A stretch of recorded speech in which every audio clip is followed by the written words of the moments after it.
that it continues the legacy of the Palmers, who've given so much to the game and have made an impact. And we find it a fitting tribute to both Palmers, who've been long associated with the USGA and with the game of golf. So with that, appreciate the introduction. And if there are any questions about the name or anything like that, or about the green section in general, I'd be happy to respond to them here. Otherwise, we'll let Duncan get started and give you a little overview of the GPS service.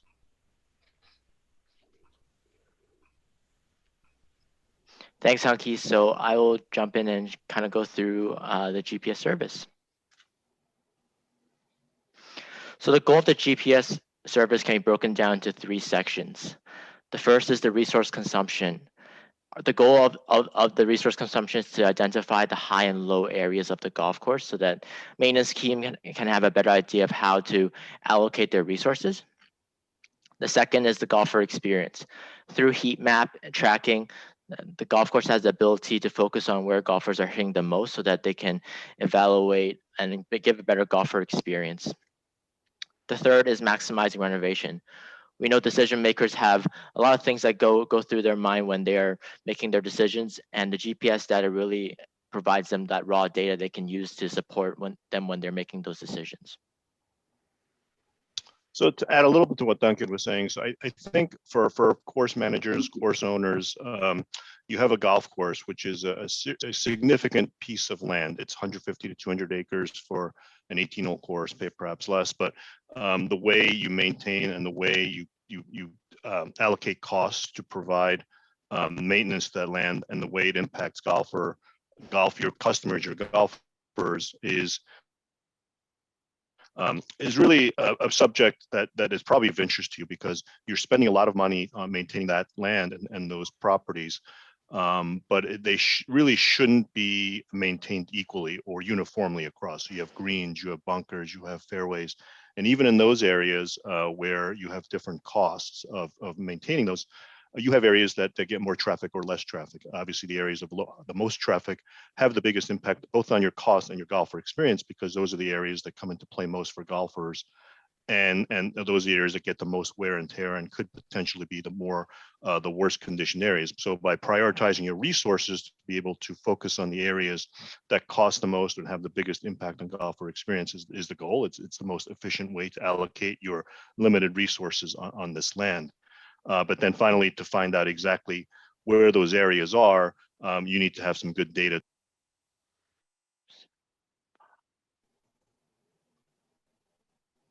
Hunki, you're muted. I got muted. Sorry about that. And so that's where the GPS service comes into play, because it gives you data to figure out exactly where the high traffic and low traffic areas, because a lot of times we present this information or this concept to course managers and they say, okay, well, that sounds good. We'd love to sort of prioritize our resources, but how do we know where to do so? So by giving out little GPS loggers to all your golfers, it gives you that data to be able to make some of those decisions. And that's basically the basis of this service. Perfect. Thanks, Hunki. So how does this all work? So the goal is to survey our golfers. On the first tee, we collect this data through age, the tee that they're playing, their handicap. From there on, we can track golfers that are participating at each facility. After the data has been collected, we can actually upload all the data through a course map, so we can perform a lot of what-if scenarios, as well as look at pace of play on a resource consumption level.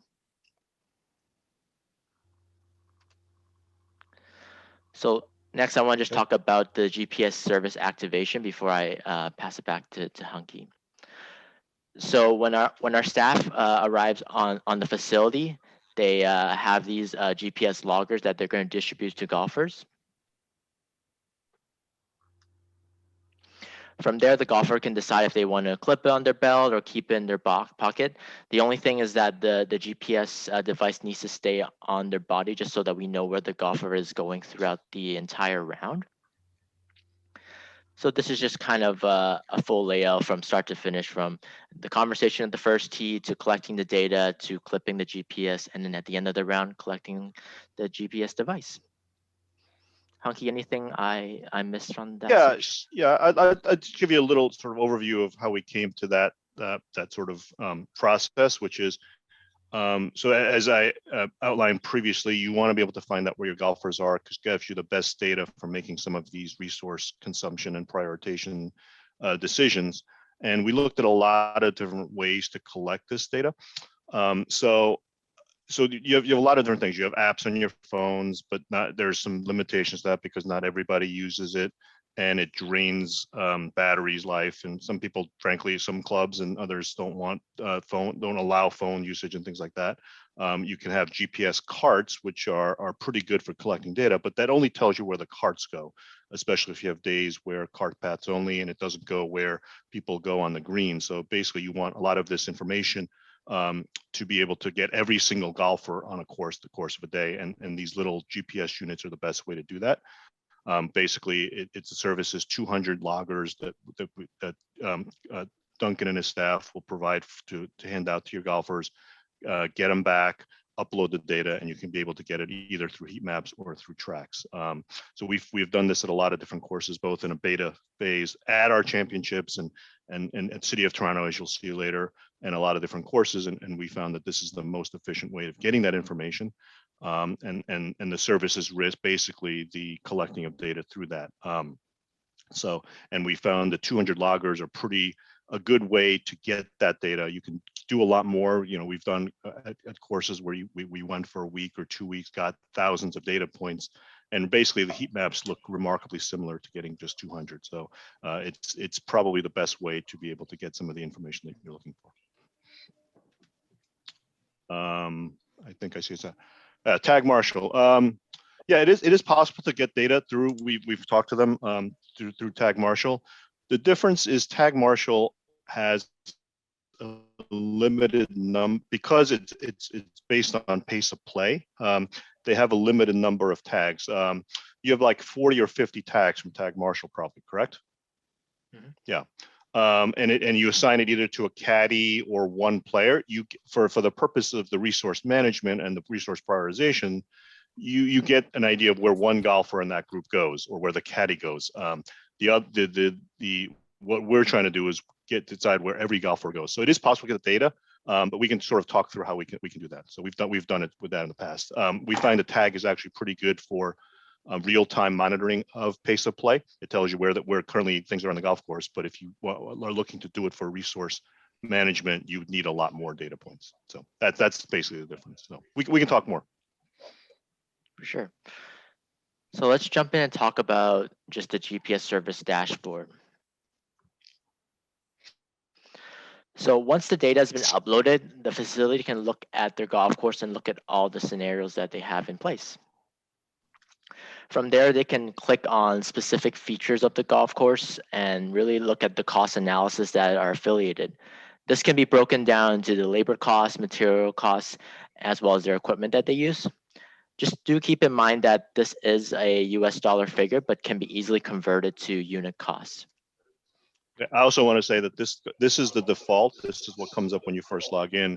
And that cost is based on an average of 30 different golf courses here in the States. So different types of grasses, different types of facilities, private, public. So it's really meant to be representative and a starting point. So you'll have the opportunity to enter your specific costs, both from a time perspective, a unit cost perspective, and other things. And by entering that information, we'll come up with a customized cost just for you, and you can break it down into a lot of different areas.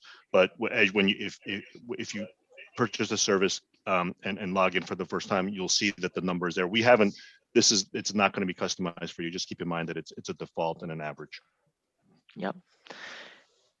Transitioning here, the algorithm gives the ability for the course to adjust the obstacle features. For example, if we decide to bottleneck this fairway, this would give them an ability to look at what that cost analysis will look like. Any other things I missed on the dashboard, Hunki? No, that's great. I think the map is a pretty powerful tool. It's fully customizable. You can, in addition to editing the map so that it changes the area and therefore the costs of different surfaces, you can add surfaces, you can delete surfaces. So let's say you wanted to delete a couple of bunkers if you're contemplating a bunker renovation, or if you say, okay, well, you look at it and you say, well, we find that our forward tees don't adequately serve our golfers, especially our slower and swing speed golfers, and we want to add a tee. It can sort of give you, based on your continuing, just copying your maintenance cost, how much it could potentially cost you per year to maintain. So when you do a little ROI calculation, you can take some of that into consideration. Great. It's a great for performing sort of the what if analyses, and you can make multiple versions of that map. You can say scenario 1, bunker renovation, scenario 2, tees, bunker 3, conversion from maintained turf to lower maintained turf, things like that. Great, thanks, Hunki. Yeah. Let's transition, talk about one of the features, which is heat map. So once the data loggers have been collected, we can see where golfers have gone and easily sort them based on some of the data that we collected earlier, whether it's gender or tees that they've played or handicap.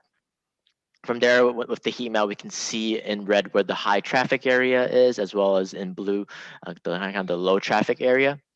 One thing that I like to spot out on this image is going from the 7th hole to the 8th hole. You can see that there's 2 different tracks that golfers, as well as cart golfers, as well as walking golfers can go through, just to give you an understanding that from the maintenance staff purposes, where they want to spend their time and money into maintenance. Yeah, so if you wanted to, we can actually put these loggers on maintenance equipment as well, mowers, etc. So you get an idea of their tracks, so that if you want to sort of analyze how efficient perhaps your maintenance equipment is performing, we can do that, because that's something that people have been interested in. So, and then perhaps an intersection between golfers and maintenance equipment as well. So I know a lot of mowers now come with GPS or even automated, so it's a step in that direction. Mm-hmm. Let's transition and look at this first hole here. So one of the things that really sticks out on the first hole is around the green. We can see that there's a lot of traffic, on the left side edge of the green. So that's kind of an example where through the heat map, we can see with the amount of golfers that are around there and the amount of play out there, that could be an area that the maintenance staff puts a priority on, maybe at the beginning of the day or just throughout in terms of turf grass maintenance. Yeah.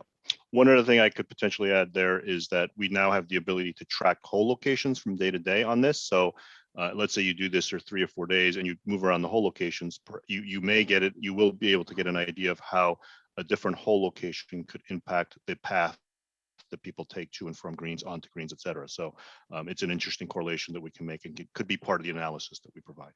Mm-hmm. Let's look at another example here. So on the heat map, this image shows that this bunker has shown little play through the collection of the GPS data. And so this course decided to make a small renovation on this bunker based on the heat map data that was collected, because there was not many people that was entering this bunker. So when you click on the bunker, you can kind of see the material and label costs affiliated with how much is being spent on it on a duration of time. And when we look at it now, the course eliminated this bunker on this hole. Although we don't see an immediate return on investment until a few years down the road, this really improved with the maintenance practice of the bunker, but also from a golfer experience standpoint.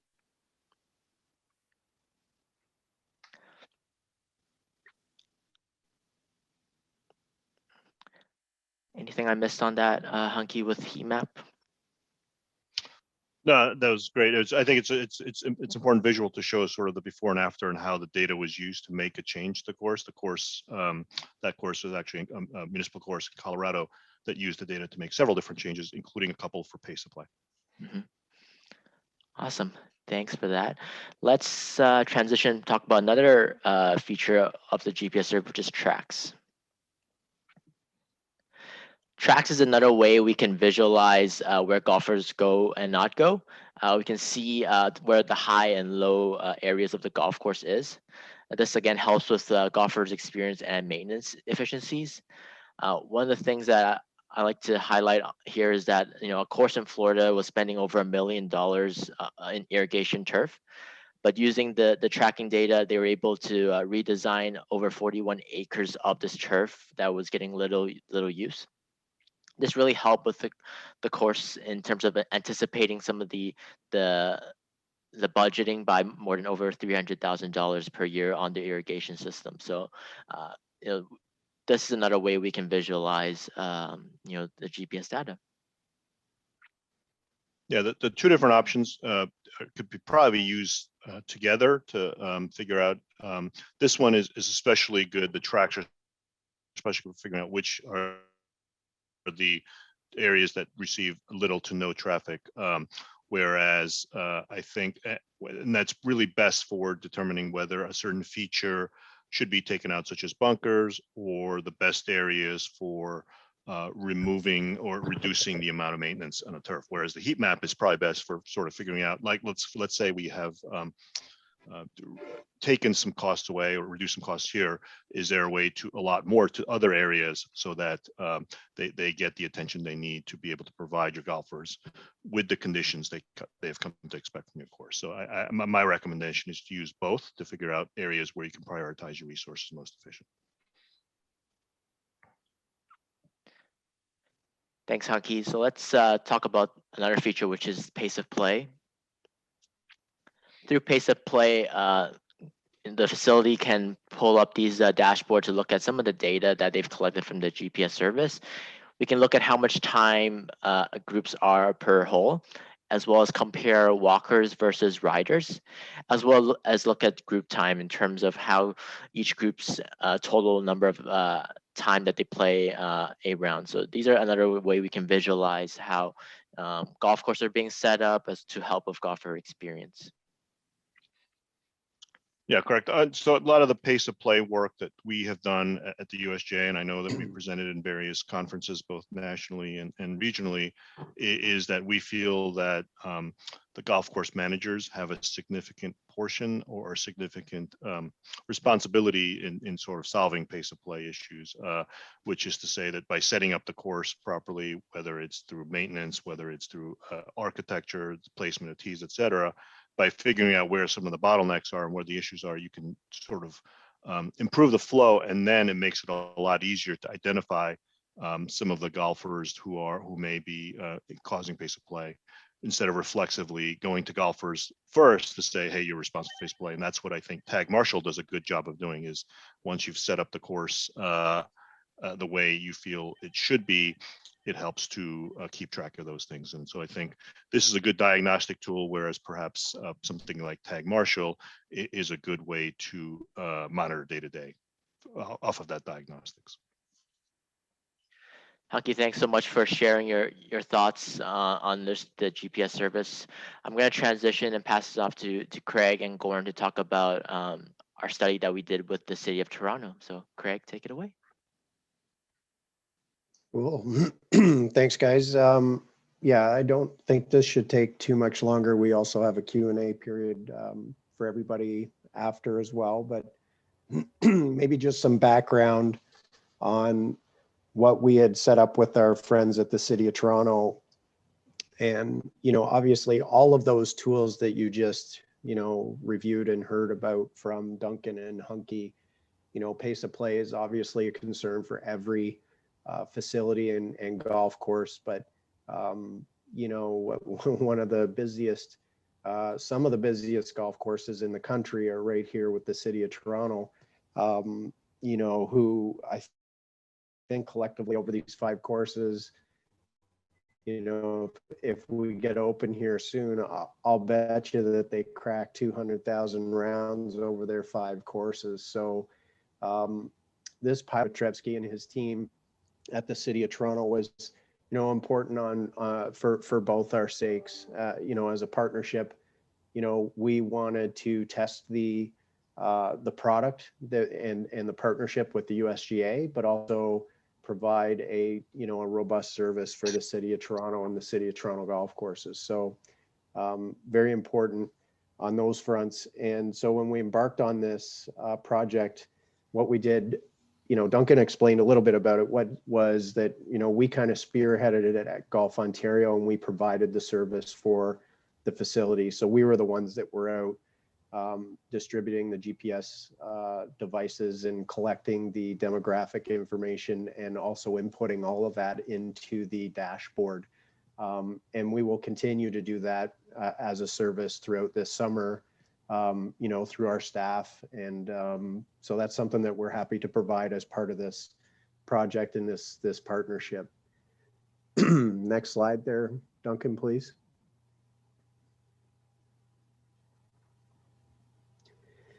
And one of the things that you know came to us late was an idea that I think it was Goran had approached us and said, "Hey, listen, actually, Goran, I'm going to put you on the spot if you're still with us."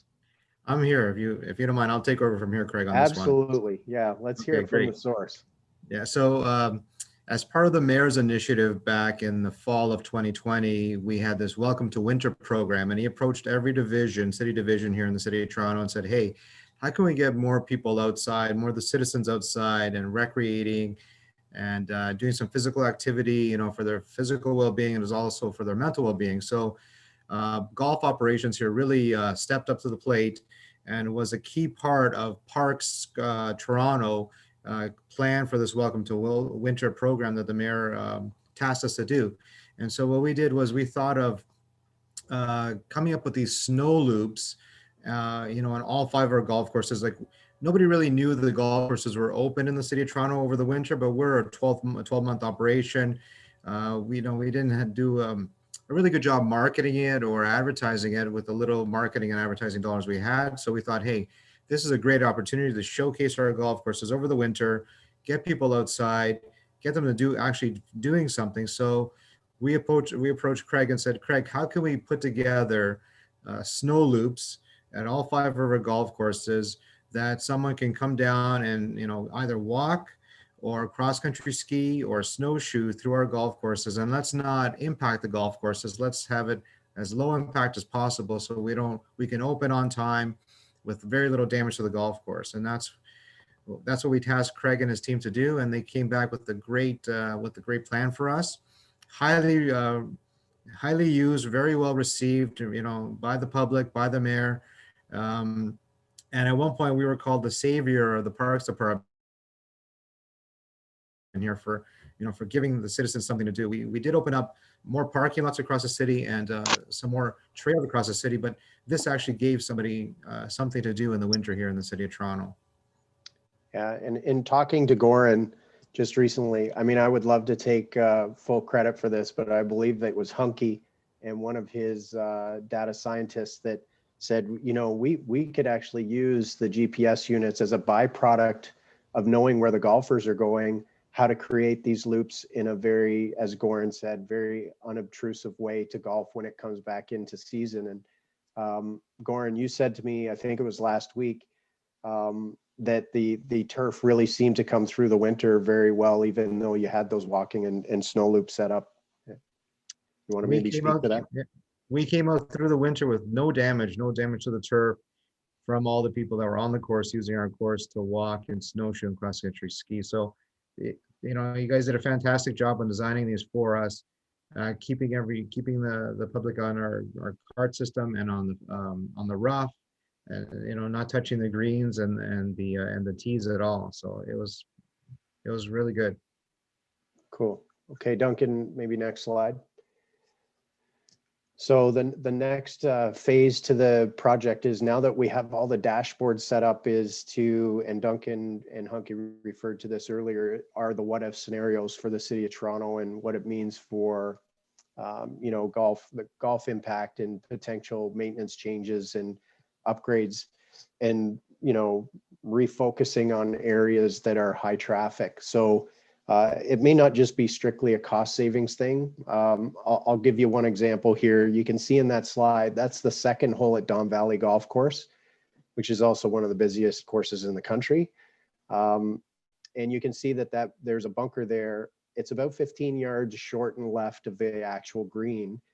And when we did the GPS tracking, there actually wasn't, I think we had 150 some odd people go through, but there wasn't a single track that went through or anywhere near that bunker. So the question becomes for the city of Toronto is, okay, well, what do we want to do with that bunker? Do we want to fill it in and just make it turf, or do we want to relocate it to more green side?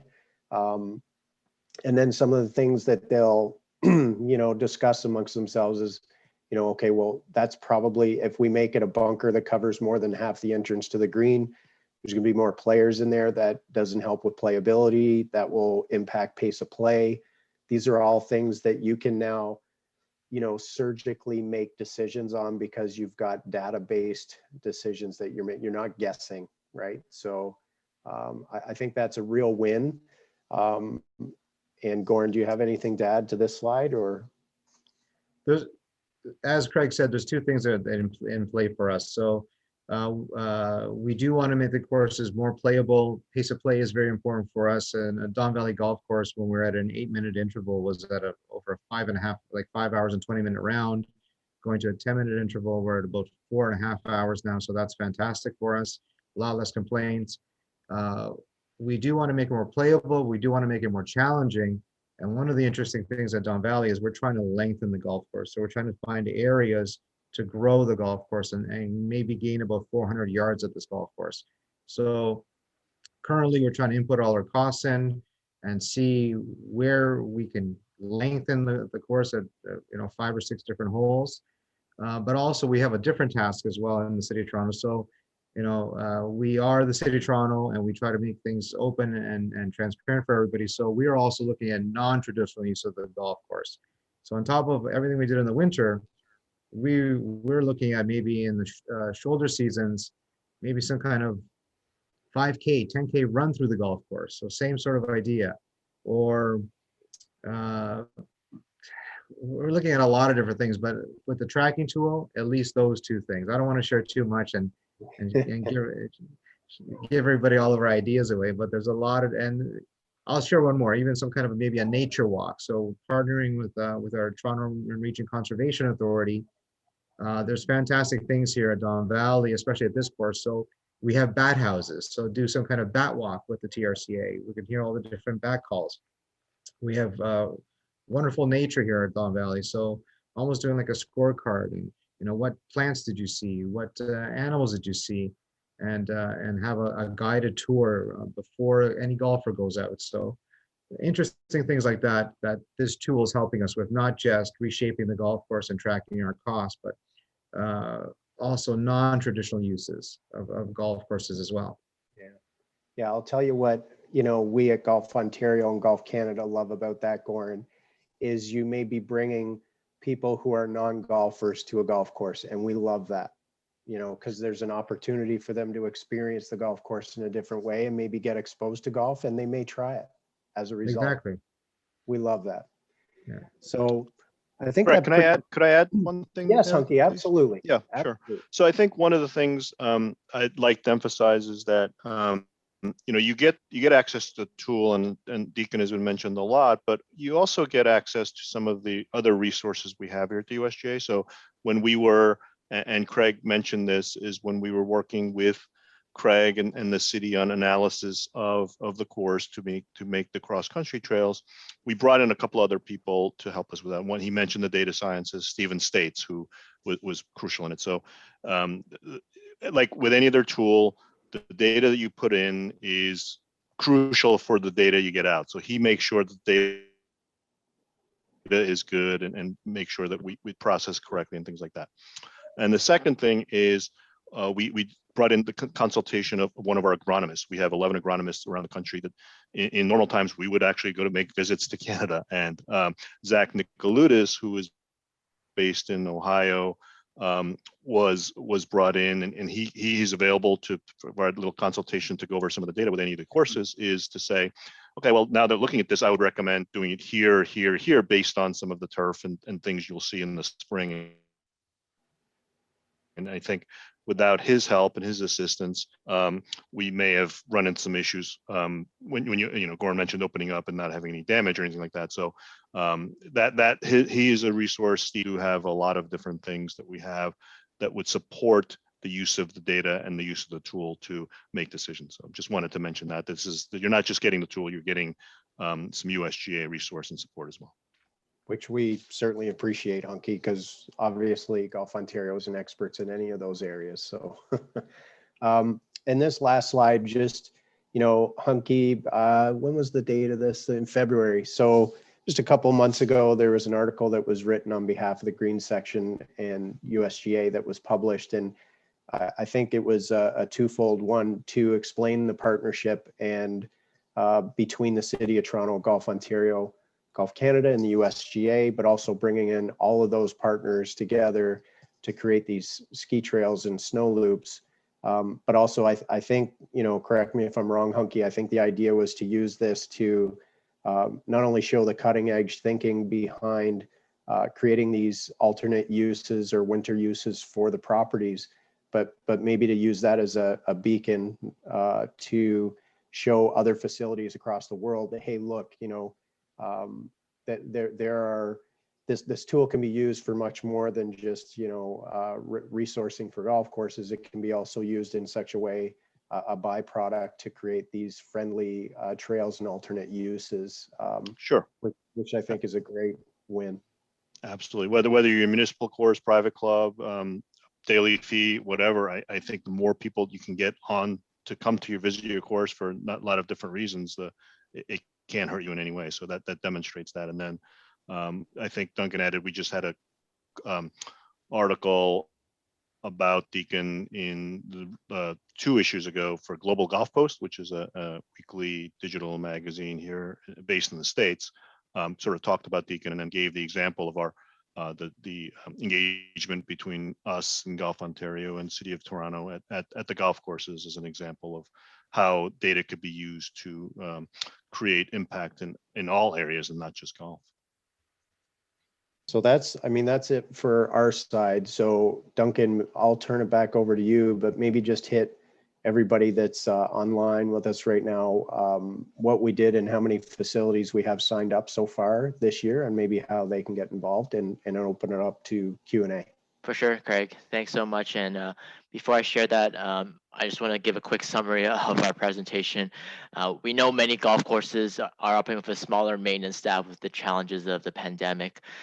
One of the ways that we really feel that the Deacon GPS service can help is to be able to identify those high traffic area and provide the greatest golfer satisfactions to golfers. We know through heat map and tracking, we can tell where players are going and more importantly, where they are not going. You know, course condition is one of the major, you know, factors of golfer experience. With our partnership with the USGA Green Section, we can see traffic patterns, and with their consultation, really help us identify these areas to make, you know, a win-win from all stakeholders. In terms of the number of facilities that have shown interest, we had over 35 right now that have shown interested. What I'll do is before we open up the Q&A, I'll provide a link where if your club is interested, we can provide some more information and set up a call with myself, and then we can go over some of the details, and hopefully you could be part of our GPS service family. So I will open it up to questions.